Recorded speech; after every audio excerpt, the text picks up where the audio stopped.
गोविंद उपाध्याय जी, मुंबई से।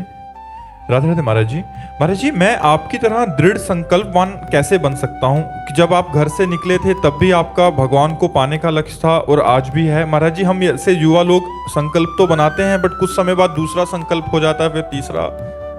जैसे सत्संग सुना तो भगवत प्राप्ति का उद्देश्य आया, कहीं धन कमाने की इच्छा की बात सुनी तो धन कमाने का आया, कभी ऐसा कभी ऐसा। तो महाराज जी, एक संकल्प की केवल और केवल श्री जी की प्राप्ति और भगवान की प्राप्ति हो जाए इसी जन्म, ऐसा संकल्प कैसे दृढ़ता? इसमें प्रधान नींव है जो आजकल है नहीं, ब्रह्मचर्य। ब्रह्मचर्य ब्रह्मचर्य में बहुत बड़ी सामर्थ्य है। आज नवीन बच्चे सब भ्रष्ट हो रहे हैं। महाराज जी, ऐसी शिक्षा ही नहीं रह गई स्कूल आदि में, माँ बाप। इसीलिए आज शाम के कसम खाई और कल तोड़ दी। ब्रह्मचर्य में होता है कि जो संकल्प किया उसके निर्वाह की उसमें ताकत होती है। ब्रह्मचर्य शारीरिक बल को नहीं कहते, आध्यात्मिक बल को कहते हैं। शारीरिक बलवान हो सकता है लेकिन आध्यात्मिक बल से ही संकल्प दृढ़ होता है। आध्यात्मिक बल के लिए ब्रह्मचर्य अति आवश्यक है, जिसकी बहुत हानि है, बहुत घाटा है। आज ब्रह्मचर्य शब्द से ही लोग परिचय नहीं बनाना चाहते। पहले गुरुकुल में विद्यार्थियों को ब्रह्मचर्य ही व्रत सिखाया जाता था।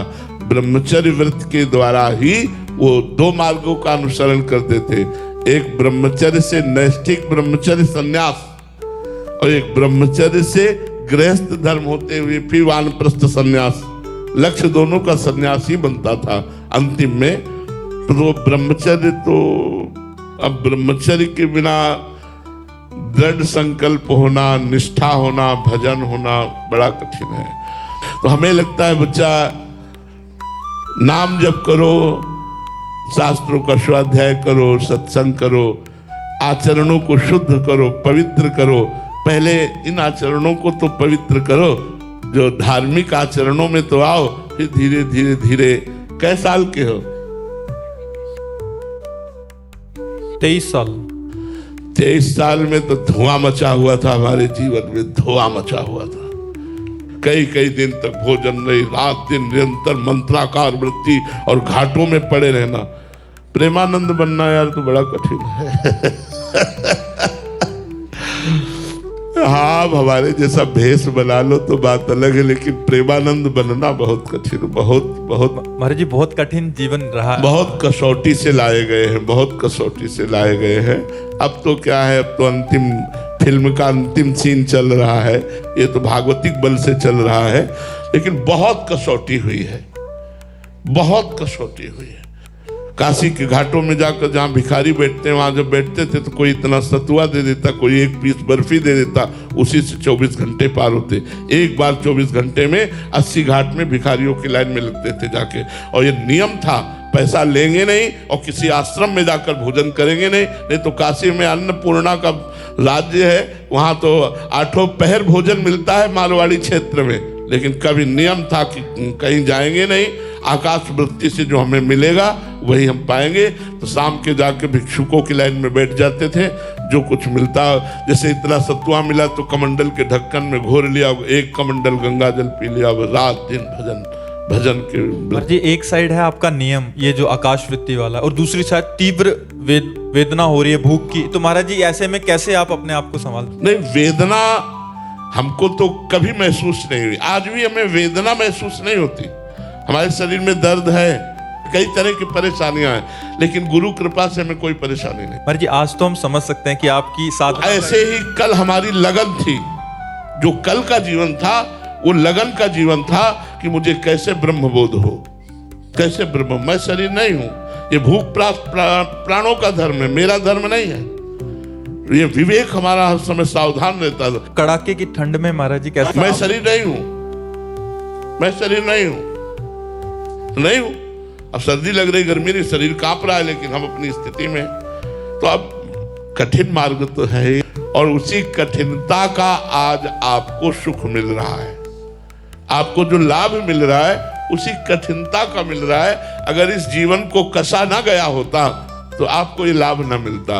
आज जो हमारे भारत में लोगों को सुख मिल रहा है, परिवर्तन हो रहा है, लोग अध्यात्म की तरफ कृपा करके चल रहे हैं, ये सब उसी कठिनता का फल भगवान मुझे दे रहे हैं कि हमारी वाणी का प्रभाव पड़ रहा है। अगर वाणी का प्रभाव ना पड़े तो क्या फायदा प्रवचन का, क्या फायदा साधु वेश हमारे धारण करने का।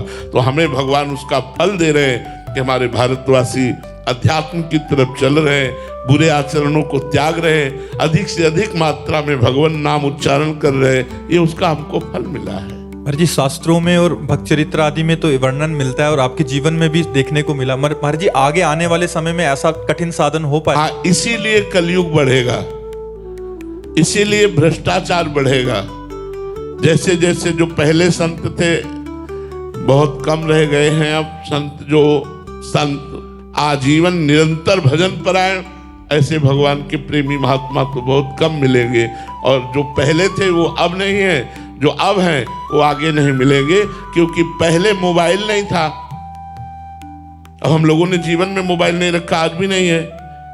ना काहू सो बोलिबो, ना कोई व्यवहार, अपनी कुंवरी किशोरी को जियत निहार निहार, सुने न काहू की कही कहे न अपनी बात, नारायण वा रूप में मगन रहे दिन रात, विरह कमंडल कर लिए बैरागी दो नैन, मांगत दरस मधु करी छके रात दिन रैन।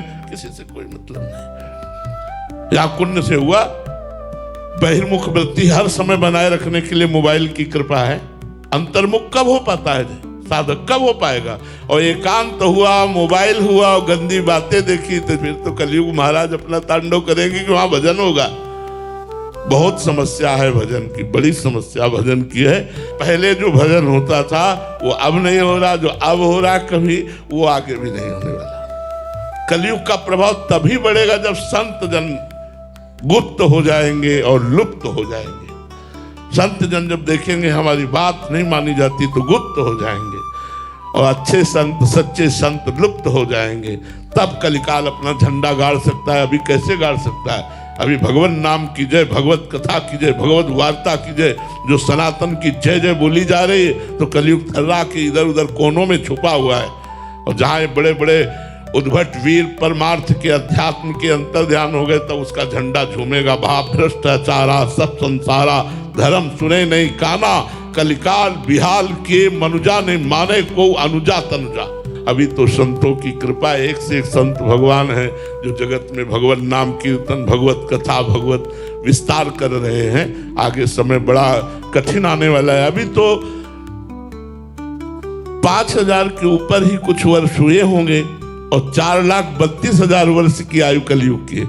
अभी तो 32 नहीं पार हुए। आने दो इसका, ये तो बड़ा तांडव करेगा, सब मामला गड़बड़ हो जाएगा। इसीलिए जल्दी जल्दी भजन करके अपना उद्धार कर लो, नहीं आगे ऐसा समय आएगा कैंसर कभी किसी के सुनने में, पूरे प्रांत में किसी एक आदि के, अब कैंसर ऐसे सुनने में आ रहा है जैसे जुखाम बुखार, जैसे जुखाम बुखार ऐसे कैंसर, और कैंसर सीधे सीधे 4था स्टेज। ये क्या है? ये कलयुग का ही तो प्रसाद है। जवान शरीर है, blood pressure high low, sugar 500, ये सब क्या है? कलयुग का प्रभाव जर्जर कर देगा, रोग से जर्जर कर देगा, भोगों की कामनाओं से। न शरीर स्वस्थ है न मन स्वस्थ है, कैसे भजन हो? भजन नहीं होगा नरक जाओगे। कलयुग का प्रभाव तभी रुक सकता है जब संत है, भगवत कथा है, भगवान नाम कीर्तन है, भगवान नाम है। और जहां ये जितना गुप्त होता जाएगा, लुप्त होता जाएगा, उतने कलयुग का प्रभाव बढ़ता चला जाएगा।